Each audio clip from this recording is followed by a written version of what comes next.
In my hands I have a crucifix carved into a block of wood.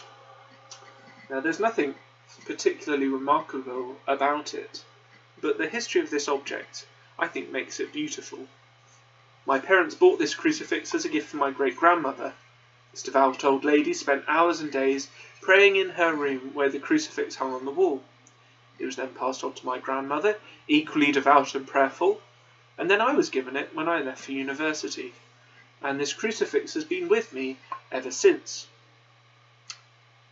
The crucifix has been soaked in 30 years of prayer, sanctified by generations of devotion to our Lord Jesus Christ.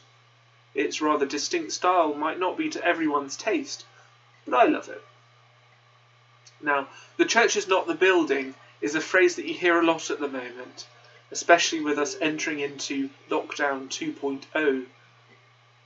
Now, while it's true that the church is not merely bricks and mortar, this doesn't mean that we can treat church buildings as a hangover from the past, or see them as cages or barriers to mission that the church needs to escape in order to flourish. One of the things I love to see is how worship of God has left its mark in church buildings.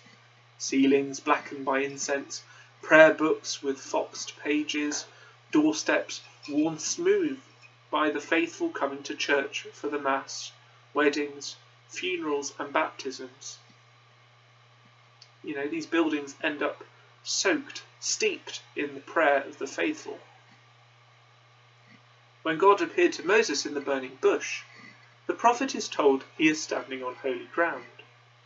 The places where we encounter God are made holy by his presence, and church buildings like that are no exception.